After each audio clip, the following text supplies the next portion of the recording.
Ladies and gentlemen, boys and girls, welcome back to the channel and the podcast. It is currently 5:25 a.m. East Coast time. It is Wednesday, November 13th. We have a 7-game NBA slate to break down today. But before we get into that, if you are new here, welcome to the channel and the podcast. My name is Sal Vetri. I do indeed cover daily fantasy sports in the NFL, NBA, WNBA, and the MLB streets.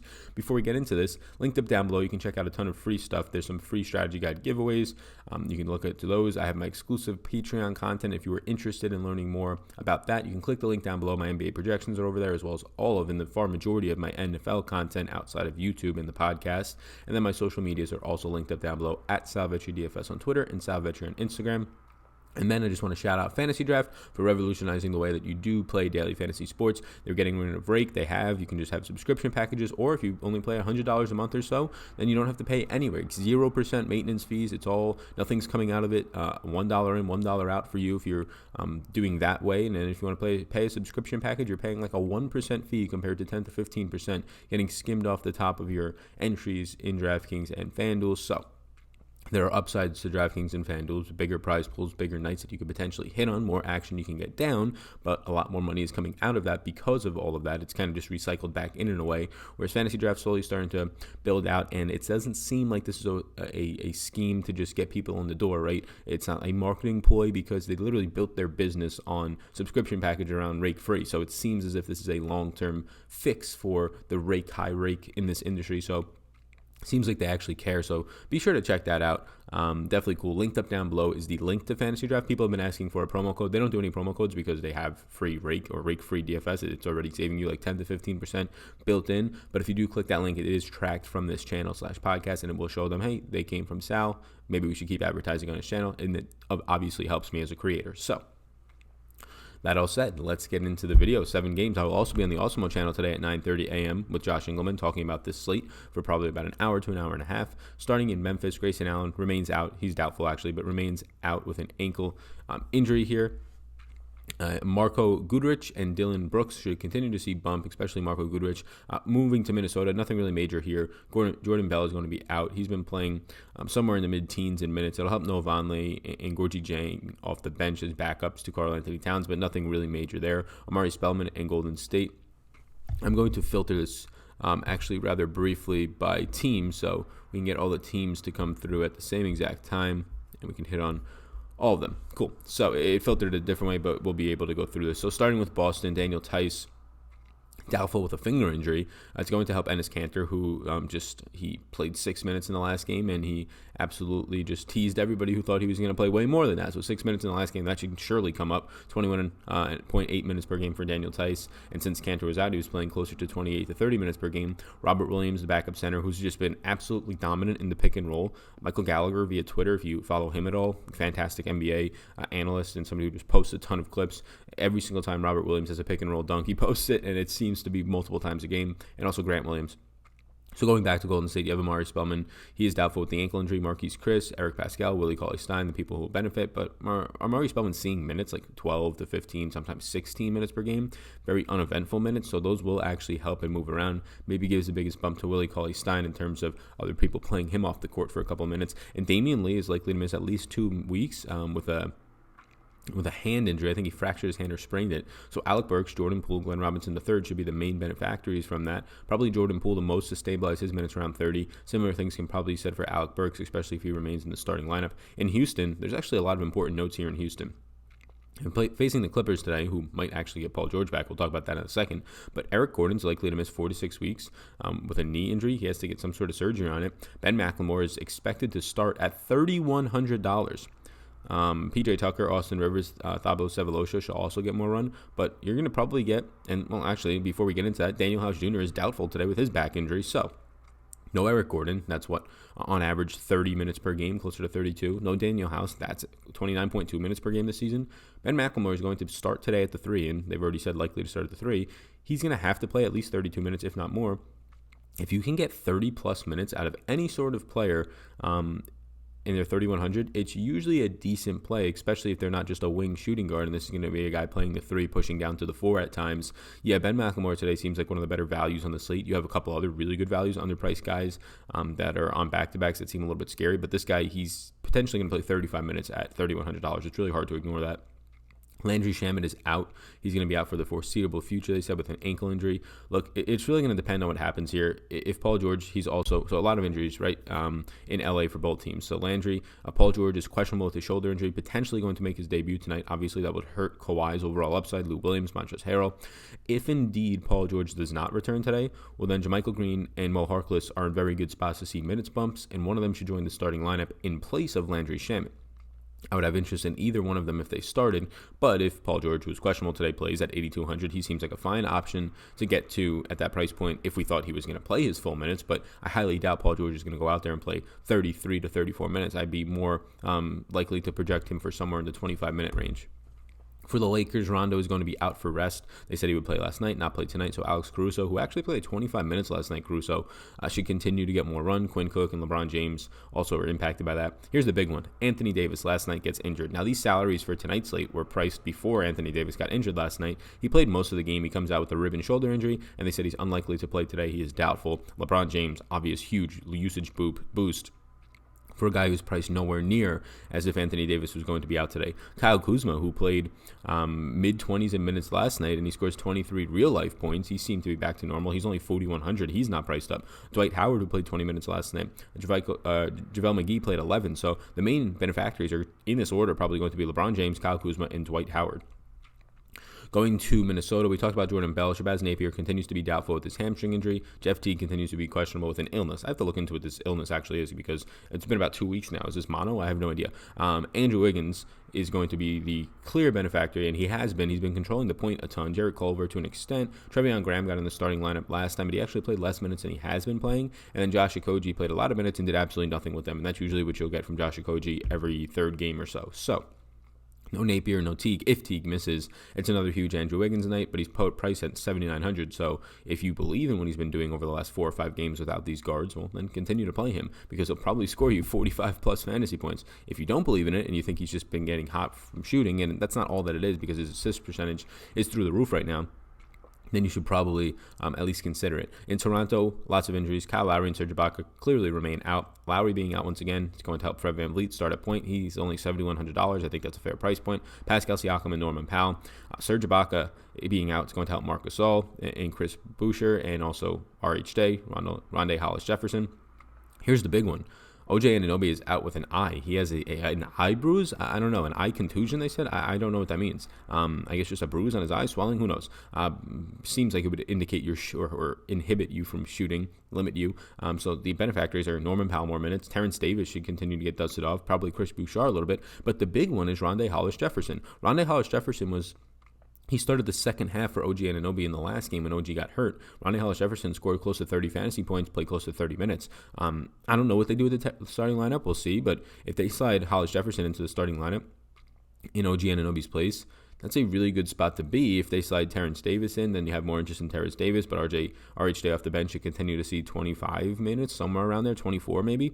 So I like Hollis-Jefferson. I have to look more into the popcorn machine, but again, I will be having those minutes projected and updated and out. Today's 7-game slate should be out somewhere around 2 o'clock today. The projections for it will be linked up down below. You can hit Patreon. You hit show more. If you hit show more in the description, it'll only just say what this video is about, but if you hit show more, the next thing that pops up is my Patreon. So those are all the injuries. Let's go over to the target offense sheet. If you're still listening, please hit that subscribe button. We're about to hit 15,300 subscribers today and maybe over 15,400. If we hit 15,000, let's see, I'm pulling it up right now. Maybe we can hit a goal here and then we can get these projections for NBA today totally free for people who do want to see them. So we are currently 27 people away from 15,300. If we hit 15,400 subscribers today, so 127, I will open up the projections for free whenever we hit that. If we hit it 5 minutes before lock, I'll open it up then. 5 minutes after, I'll open it up then for after lock. If we hit it 3 hours before somehow, I will open it up then. So 15,400 is the goal. I will notify people via my Instagram if we do Instagram story. So be sure to follow me over there. All right, so we are now to the target offense sheet. Target offense sheet today, you can see there's not a lot of totals out. We have 7 games and only 3 team totals, and that's because I got up at 5 a.m. and there was nothing out yet because there's a lot of injuries, and obviously some of these lines don't even come out until right around now. So we'll work with what we got so far. Looking at these 7 games, starting in Charlotte and Memphis, man, nothing, for the most part, stands out completely. You have no Grayson Allen, who has been out for a while, and there's been really no impact. Sometimes you get a Dylan Brooks hot shooting night, and he'll score you 28 to 30 plus fantasy points. Jonas Valanciunas is probably the thing that stands out the most from either team here. Well, there's a couple of spots, so we'll talk about them. Joe Val continues to be cheaply priced. We saw him play 27 minutes for the second time this season, so it seems like this minutes limit is really only there on back-to-backs, or maybe if they're playing 3 games in 4 days, something like that, right? But right now, Joe Val seems to be off his minutes limit, even if he only plays 25 minutes tonight, but I'm probably going to project him for 26 to 27. And if you get a 30-minute game out of Joe Val one of these nights, he's going to absolutely smash that, especially against Charlotte, where he's going to be defended by rookie P.J. Washington for a lot of this game, and then Cody Zeller for the other parts. I'm not really worried about that. So from Memphis, it really does stand out that it's Joe Val. The team total doesn't intrigue me. 109.25, 220 overall total. The pace here is going to be one of the slowest on the slates. This should not be a game that you're jumping up and down to get pieces of. It's Joe Val. Jaren Jackson Jr. is still cheap if you continue to see him not get in foul trouble, which he's done for about a game and a half now, and he's really blown up because that's what he's going to do. It's also a really good matchup for him directly against P.J. Washington. It'll actually be an interesting one to watch. Washington's been really well this year. Jaren Jackson Jr., and when he stays out of foul trouble, has played well. So that should be an intriguing one to watch within this game. On the Charlotte side of the ball, you have a super cheap Terry Rozier is in the mid 5K range. He has the toughest matchup on the slate probably today against Memphis. Memphis has been very good against guards this season, and also slowing down the pace really stinks. So when you factor in these $5,600, what does he have to do for you there? Well, he has to score you like 28 fantasy points for you to feel good about it. And if he goes for 35, which we've seen him do multiple times this year, well, he's going to smash then. So I actually have slight interest in Terry Rozier. Terrible pace spot, terrible individual matchup. It's just betting on sheer talent there that at $5,600, this is a $6,500 player, and I'm getting him for $1,000 too cheap, and it really helps me do other things in my lineup with that same type of potential. So from Charlotte, it's really just Terry Rozier. Cody Zeller, I know the price point's down, but on a really deep center slate where there's a lot of value, I probably don't get there. And then Jonas Valanciunas is the main priority over on the Memphis side. Jaren Jackson Jr. a little bit. Orlando and Philly. We've seen this matchup so far, I believe, this year, but these are two of the better defenses in the league, if not the 2 best defenses in the league. So it's going to make it really difficult for me to want to get to anything here. Ben Simmons returned last night, played a ton of minutes. I would imagine they limit Ben Simmons on a back-to-back. Check later today. We already know that Anthony Davis is unlikely to play, mainly because he got hurt last night. But check these players who are coming off of injuries. Kyle Kuzma is another one that worries me later in that game. He's a nice value, but you have to wait so late for that Lakers game today, and they could easily say, Kyle Kuzma's not going to play tonight. He's been on a minutes limit. He's coming off the injury. Why play him on a back-to-back after he played a lot of minutes last night, 25, I believe. They might say similar things for Ben Simmons. Either way, he's not one of my top priorities. 3rd toughest matchup on the slate, according to fantasy points allowed so far this season to the position. The pace should be there. We don't have it total yet on this one. I mean, the things that stand out here are that Vooch's price is down and Embiid's price remains down. Embiid was the number 2 scorer on the slate last night behind Trae Young. Vooch continues to have really good games over the past 3 or so, and his price is yet to rebound because of his early bad start. But these guys are going up against each other, and they're 2 of the worst matchups for each other. You're going to get Al Horford back from rest today. I think that the way that I approach this game is it's 2 really good defenses. There's other spots on the slate on a 14-team, 7-game slate. I think I like Aaron Gordon once again because he's only $5,700. So, again, as I always say, if he hits 2 to 3 3-pointers for you, he's going to smash a $6K price point. Really, he only has to hit one three-pointer a day. He has to score 28 fantasy points for you to be okay in cash. To win a tournament, it's probably around 35, but you can get that from Aaron Gordon even in a difficult matchup. His issue is he's going to have Tobias Harris directly on him, and if he gets by Tobias Harris to ever try and get to the rim, it's Al Horford and Joel Embiid. So yeah, that's a nightmarish matchup. So Aaron Gordon relying on his shooting today seems scary, but 5,700 is okay, decent enough to have slight interest in a player pool for me. Nothing else from really Orlando stands out. Philly side of the ball, I mean, it's Ben Simmons standing out against Orlando, which seems to be a favorable spot so far for guards, and he's not your stereotypical guard, right? Going to be way more dominant than Markelle Fultz in his revenge game here, if you want to play that narrative. Way more dominant than him. Or getting past him. Same thing for DJ Augustine. Evan Fournier will be somewhat of a challenge, pose somewhat of a threat to Ben Simmons. After that, don't really want to rely on Josh Richardson today in his shooting. Tobias Harris last night laid an egg for me in a spot that I thought was fantastic for him, moving to the 4 in a good matchup when Al Horford rested. But yeah, brutal spot. I think that I prioritize this game as, if you want some Joel Embiid, you get that. Then some Vooch, you get that. I think there's other spots. Them against each other is somewhat terrifying, but I'd take Embiid over Vooch there, and then Aaron Gordon a little bit. Moving to Boston and Washington. Boston has the highest team total on the slate right now at 117.75, and they have a really good matchup down low against this Washington team, really across the board, but against this Washington team down low. Starting on the Boston side of it, I'll just go down low. We'll see what happens with Daniel Tice. He's doubtful. If Enes Kanter starts, look, I know he only played 6 minutes and screwed a lot of people in the last game, but if Enes Kanter starts and there's no Daniel Tice, he's going to play 24-plus minutes. Robert Williams will come off the bench. Maybe Grant Williams picks up a couple of center minutes, but I would have interest in the last game. Enes Kanter did not start. I believe he was coming off the bench and he pretty much played 6 minutes because Tice played 22. Robert Williams was playing very well and played like 17. So then you get no center minutes for Enes Kanter, and that's what happened in the last game. If there's no Daniel Tice and Kanter starts, I do like Kanter. If Robert Williams starts, I like Robert Williams. So we'll see what happens there. I think the most fairly priced player on this team is probably Jason Tatum at 7,500. Again, no Gordon Hayward for the foreseeable future. You have Jaylen Brown, who is, surely been fantastic, especially when Hayward's been out or Hayward off the court on off-tool data. But he's 7,300 now. I'd rather take Jason Tatum, who's going to play closer to the basket in a plus matchup at 7,500, than Jaylen Brown playing further away from the basket, relying more on his shooting at 7,300. I know he'll pick up a lot of peripherals, but so will Tatum for $200 more. He's more consistent. Kemba's at a nice price point as well, below $9,000, $8,600. Has had success in this individual matchup against Bradley Beal in his career. So I think Kemba's a nice option as well. Marcus Smart priced up to $5,800. I think I could avoid that, especially if he gets a lot of Isaiah Thomas on him. Speaking of, yes, Washington. So you have some revenge narratives today. You have some that actually hold weight. Again, I'm not going to factor these in, but if you're just trying to think about it for fun, you have Markelle Fultz going back to Philly, where they just kind of said, screw you, and obviously it makes sense. We don't rely on your shooting. We'll get a first-round pick or a draft pick for you. Makes some sense, shouldn't have as much vengeance. But the epitome of revenge narratives might just be Isaiah Thomas and what Boston did to him.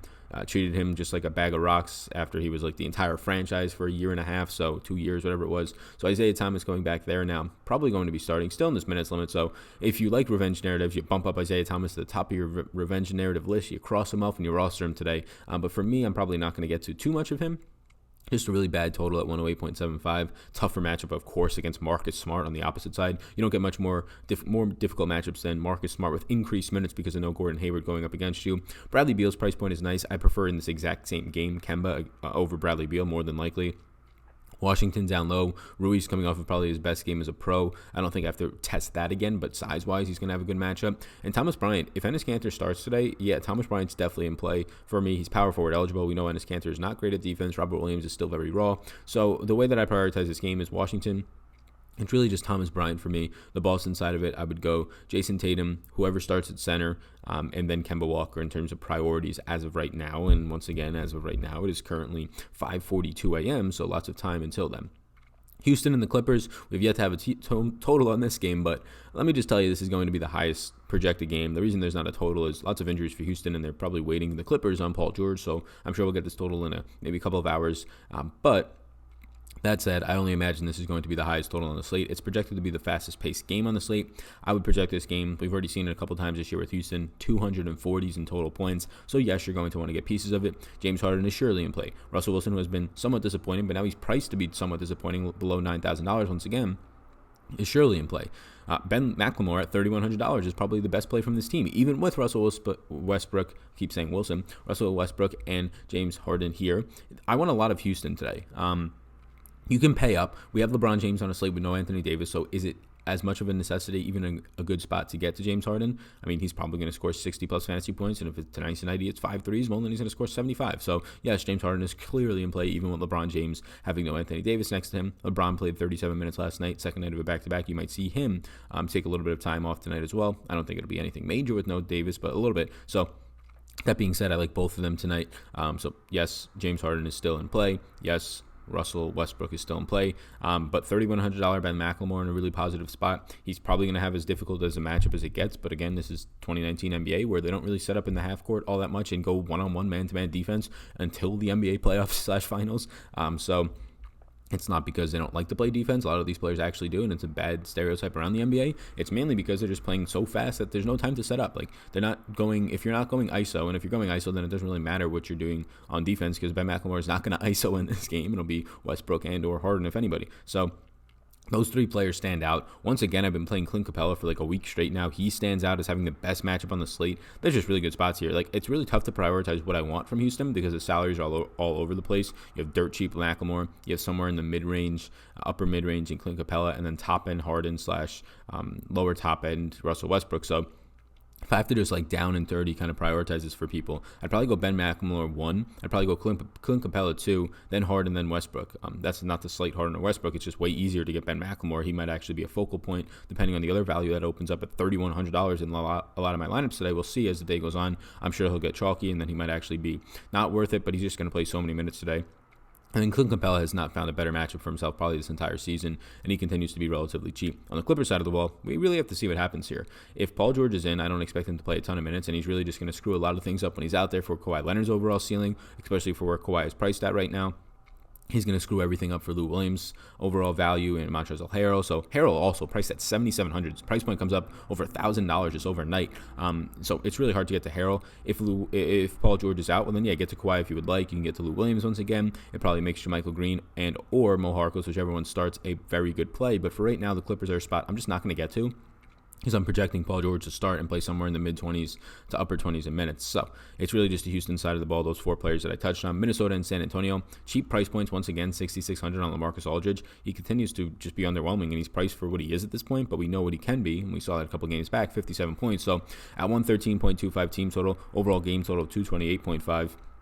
Starting with the Spurs, you continue to see LaMarcus Aldridge's price point cheap, so I'm going to get to him. I prefer LaMarcus Aldridge over everybody on this team because everybody else is just, you're hoping that they get the minutes around 25, like Rudy Gay, like DeJounte Murray, and then they go off. So DeJounte Murray should have a very good matchup individually today if you want to take stabs at it. I'm actually not against it, but on a 7-game slate, I think there's other spots you can go.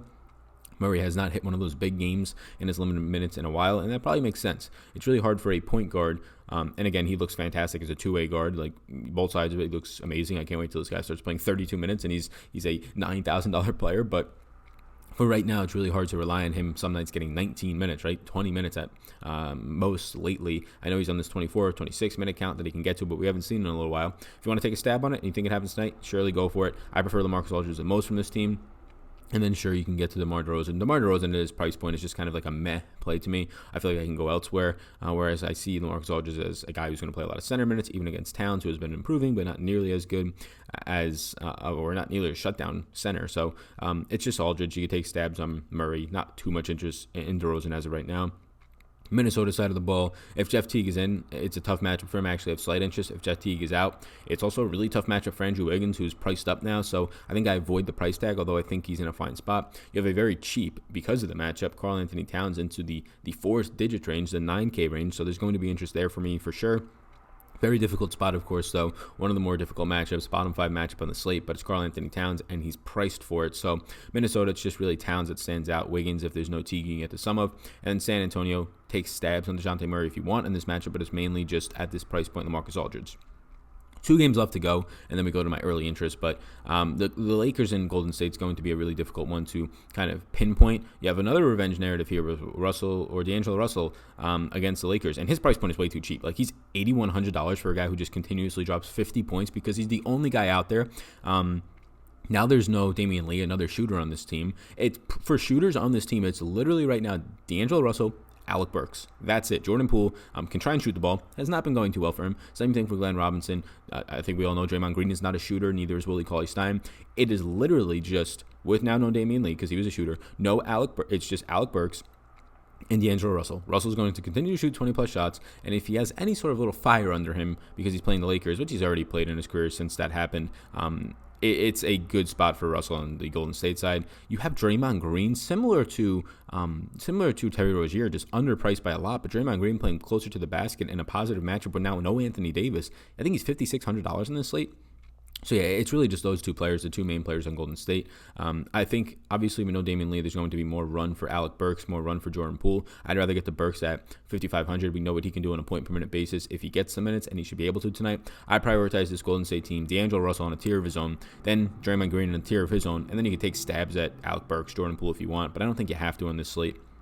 The Lakers side of the ball, no Anthony Davis, ding, ding, ding, ding, ding. Keep an eye on Kyle Kuzma news. Again, he played a lot of minutes last night, scored 23 real-life points. I think that means he scored somewhere in the high 30s to low 40s in fantasy points, if I would imagine. I didn't check the final box score on him, but Kuzma at 4,100 is a really good play for a guy who, even if he just does what he did yesterday and plays 24 to 25 minutes, at 4,100, no Anthony Davis, he's going to get a lot more usage. Rebounding rates go up, right? Scoring overall should go up. But keep an eye on it because he's on the second night of a back-to-back. There's a really good chance Kuzma just goes out there and plays 20 to 22 minutes. There's also a really good chance he feels really healthy and he plays 25 minutes once again or more. So Kuzma stands out. Obviously, LeBron James, LBJ, he's going to stand out with no Anthony Davis. He's priced as if Anthony Davis is going to play today because they didn't change it in time. So yes, LBJ, LeBron James stands out a lot. He is the priority from the Lakers, and then Kyle Kuzma for me. And then you can take stabs on Dwight Powell, who played 20 minutes. He seems to be the guy ahead of JaVale McGee, who only played 11 minutes last night. So I think that those are the really nice spots if you want to take stabs at the Lakers value, Danny Green, things like that. I'm not against it. I'm just not really all for it. I think D'Angelo Russell is one of the best plays on the slate at his price point, and we can close that out. He has the best matchup on the slate tonight, and he's 8,100, and he's going to chuck 20-plus shots. It's hard not to like that. Portland and Toronto, not a lot stands out from the Portland side of the ball. Really not a lot at all. Like, you have Damian Lillard priced down a little bit. You have McCollum priced in that 6K range where he's been. You want to get to those guys, you can. I don't really want to get to Damian Lillard on this slate. He is like $1,000+ more than D'Angelo Russell, and I know I'm already going to have them grading out similar to each other. I'm probably going to have Russell grading out in the 46 to 47 point range, and Damian Lillard grading out around 48 to 49. So it's just really tough to prioritize Lillard at that spot, especially when you have guys who are cheaper than him, like Bradley Beal and Kemba Walker on the slate by a decent amount. In a tougher matchup. No Kyle Lowry, obviously, but still a tough matchup for Lillard. So I'm not really too thrilled with a lot of the Portland side of the ball. See what Hassan Whiteside looks like tonight. Again, really tough matchup for him. It's really the Toronto side of the ball that stands out for all the injuries they have. Good matchup, third best on the slate in terms of fantasy points allowed per game so far to the point guard position for Fred VanVleet. Price tag's up to 7,100, which seems steep for Fred VanVleet, but I don't think it is. I like that price tag. Siakam, his price tag's down into the 8K range, 8,700. I think he's a good play. And then who's all these fill-in guys, right? We'll see who starts. Terrence Davis has an opportunity to start in place of OG Anunoby. So does Rondae Hollis-Jefferson. Hollis-Jefferson would be the guy I prefer the most here. You saw Chris Bouchard play 22 minutes in the last game, primarily backing up, but getting some run as well with Marc Gasol out. I don't really want to go back to that. His price tag is up. So is Hollis-Jefferson's, but I think Hollis-Jefferson has the clearer route to 30 minutes. I mean, he played in a game where OG Anunoby played the first half and played close to 16-plus minutes. You still have Rondae Hollis-Jefferson flirting with 30 minutes in that game after playing the whole second half. So my priorities from this game are kind of dependent on who starts, but it's probably Rondae Hollis-Jefferson. Marc Gasol has played 33 minutes in back-to-back games, and he's way too cheap for being a center-only guy. It kind of hurts a little bit with value, but priorities are probably in this one. Rondae Hollis-Jefferson, if he starts, for sure, but either way, I like him even at 4,500. 4,500 makes it a little bit more difficult to get to him, but he's a priority. Pascal Siakam, Marc Gasol, and then Fred VanVleet on this slate because of all the guards I talked about, especially D'Angelo Russell, who's slightly underpriced. He drops down a little bit for me, but I do like that he's shooting guard eligible. Moving over to our early interest, if you're still listening on the audio version, hopefully you're having a good day. If you could really hit that 5-star rate and review, it helps me out a ton. We're about to hit 200 rates over there in the podcast. Whoa, push that down a little bit too much. 200 rates over there on the podcast, which obviously helps a ton. So going through in just salary order, again, these are early interest. It is literally 13 hours and 8 minutes until lock. These are going to change. We're waiting on a lot of injury news. I've got to do my projections. These are just things in the early morning that get my process going a little bit for the day. So do not just take these and plug them in and go. Yesterday, there's a ton of injury news that changed a lot of the slate. That changes all of these interests for sure. It allows you to get the cheaper guys, which allows you to get the more expensive guys, same guys on that team, get more usage, whatever it might be. Defensive matchups get better. Players ruled out, whatever it might be. So we also don't have these game totals yet for half the games. LeBron James at the top, talked about him already. Love that you can put him in just every single spot as a point guard, small forward eligible. He's $10,700. If you told DraftKings that Anthony Davis wasn't going to play, I think they would have probably priced LeBron at like 11.8, somewhere around there. Karl-Anthony Towns is just priced down so much because of the matchup. He's $9,300. Karl-Anthony Towns, if he just drops his average 50-point game here, and yes, his average 50-point game, and stays out of foul trouble, he smashes a $9,300 tag. But we know that this guy I think he suffered a little bit with Teague out there in terms of just people being able to create for him, whatever it might be in terms of pick and roll. Not really somebody who does that often, but I think just overall assist rate is hurt when Wiggins is the guy leading your team with the ball. Even though he's been doing well fantasy-wise, it's not great for creating shots for other people as opposed to Jeff Teague. I don't think anybody's going to debate that Teague is a better creator for his teammates than Wiggins. So $9,300, $17,600 on fantasy draft. I think he's a better play on DraftKings, but you can get there on either site. Pascal Siakam at $8,700 seems fine. $16,000 on fantasy draft. I don't know how much of a priority he is on this slate. Usually when Pascal Siakam is going under-owned, like less than 15% owned and projected ownership, and he's in the 8K range, I usually get to a ton of him. Just at the end of the day, just based on the way that my process works, 36 minutes per game out of a guy who's just going to smash a 1.2 plus fantasy point per minute matchup. In a fair matchup here, I mean, who's going to be starting at the 4 for Portland? Like Mario Hezonja, like Anthony Tolliver. Who is scaring you there out of those guys? Not many people. D'Angelo Russell, I've already voiced my opinions here. He's a shooting guard eligible point guard that it's just so good you could put him in the shooting guard spot. He'll probably play a minimum of 32 minutes, if not closer to 35 minutes today, since they're not on a back-to-back. $8,100 on DraftKings, $14,900 on fantasy draft. It's just all the usage in the world for a guy in a positive matchup. It's really good. It's a really good spot. No Rondo, which honestly might hurt him because Rondo's just terrible at defense, but no Rondo. He's on rest. No Anthony Davis. It's just a nice spot for D'Angelo Russell. This game should stay closer because of no Davis.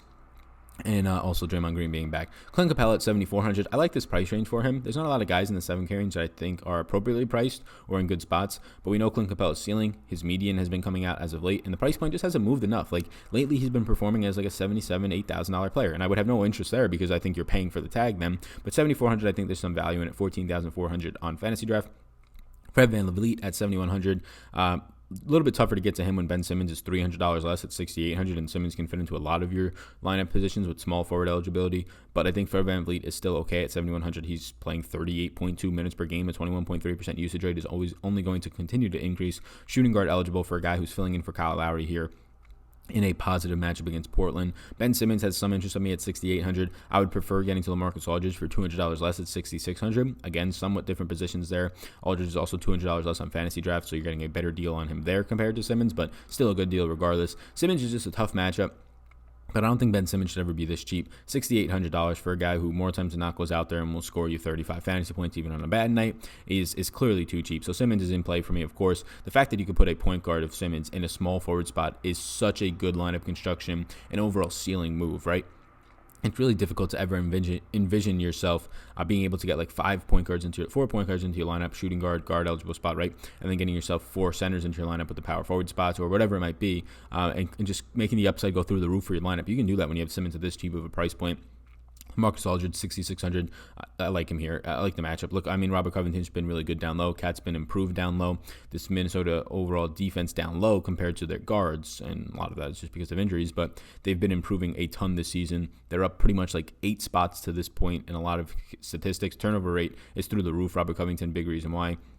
Cat's been more active on defense. He's at his best defensive season in his career, and that was one of his vouchers. So a tougher matchup for Aldridge, who has not been as good this year, but he's priced for it, so I like that. Getting down to the bottom of the 6K range, Jonas Valanciunas is fine. He's priced up on Fantasy Draft to 12,300, above Simmons and above Aldridge. I'd rather have Aldridge there for a guy who's going to play probably 10 more minutes a night on average. Or it's probably closer to like 6 or 7 more minutes a night on average. But Joe Val's still a good spot against Charlotte. I just don't really think anybody can stop him there. Here's the guys who are just too cheap on the slate: Draymond Green and Terry Rozier. I mean, these guys are priced around Alec Burks, somewhat like in those guys in that range. I think Draymond Green I'd rather have than Terry Rozier tonight. Really good matchup. Again, no Anthony Davis. Draymond's probably going to play closer to 30 plus minutes a game. Power forward eligible. Terry Rozier, point guard only, I believe, 5,600. $100 less also on Fantasy Draft. Better bargain there between the two of them, but it's barely $100 off. It's really tough to trust Terry Rozier in this matchup, but again, it's $5,600. He doesn't have to do much for you.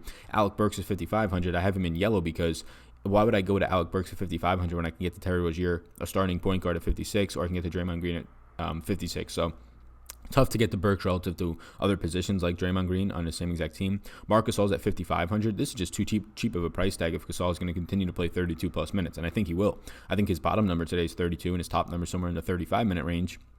And it's really tough to get away from that against Portland in a matchup that actually is okay for Gasol in a good rebounding spot. Norman Powell at 4,900 continues to play huge minutes with no, and it's only going to get more with no OG out there. With no Kyle Lowry, he continues to play huge minutes, going to continue to get up there. He's still a good value. Willie Cauley-Stein at 4,900.